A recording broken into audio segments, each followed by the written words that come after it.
ये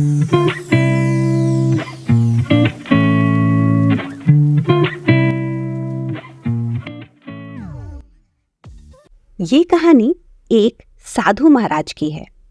वह गांव के एक छोर पर अपनी एक छोटी सी कुटिया बनाकर रहते थे।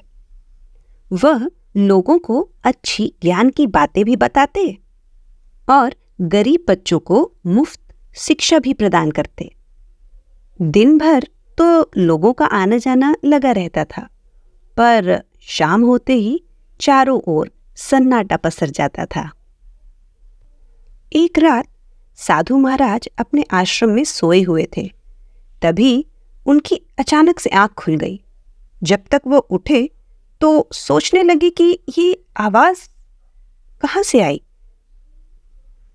उन्हें लगा कोई आश्रम में है और वह कुछ ढूंढ रहा है। उन्हें ऐसा महसूस हुआ, मगर ये कौन हो सकता है?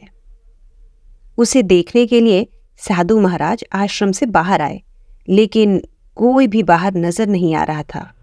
वह कौन हो सकता था जिसकी आवाज मुझे सुनाई दी? जब सुबह हुई तो साधु जी ने किसी के पैरों के निशान जमीन पर देखे। इसका मतलब कोई आया तो था, लेकिन कौन हो सकता था वह? बाहर तो कोई नजर ही नहीं आ रहा। तभी साधु जी की नजर रखे हुए सामान पर पड़ी। उन्हें कुछ लगा कि जैसे सामान अपनी जगह पर नहीं है। किसी ने सामान को इधर उधर कर दिया है। ये पता नहीं था कि वो कौन है, लेकिन साधु जी को अब कुछ ठीक नहीं लग रहा था। इसका मतलब जरूर यहाँ कोई आया था और कुछ तो ढूंढ रहा था। अगली रात को जब साधु महाराज सो रहे थे, तभी बहुत तेज से कुछ गिरने की आवाज आई। साधु महाराज तुरंत उठ गए, क्योंकि आवाज बहुत तेज थी। कुछ बहुत तेजी से गिरा था। तभी उन्हें कुछ नजर आया। कोई बाहर भागने की कोशिश कर रहा था। साधु जी ने उसे पकड़ने की पूरी कोशिश करी और आखिरकार वह पकड़ा गया।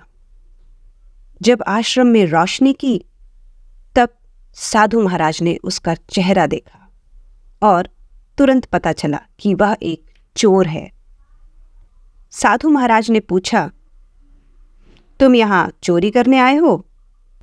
नहीं महाराज, मैं यहाँ चोरी करने नहीं आया हूँ। साधु महाराज ने उसकी बात पर यकीन कर लिया, क्योंकि वह जानते थे कि यहाँ पर कुछ भी चोरी करने के लिए है ही नहीं। तो तुम यहाँ लेने क्या आए हो? महाराज, मैं सुधरना चाहता हूँ, मगर मुझ में कोई भी बदलाव नहीं आ रहा है। मैं बहुत कोशिश कर रहा हूँ महाराज।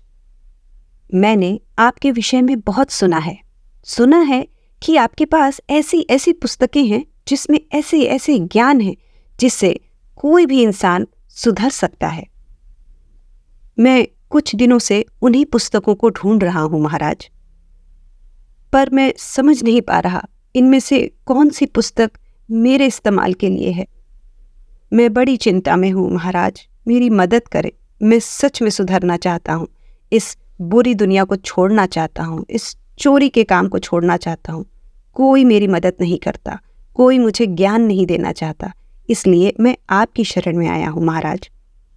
साधु महाराज ने मुस्कुरा कर कहा, मैं तुम्हारे अंदर बदलाव देख रहा हूँ।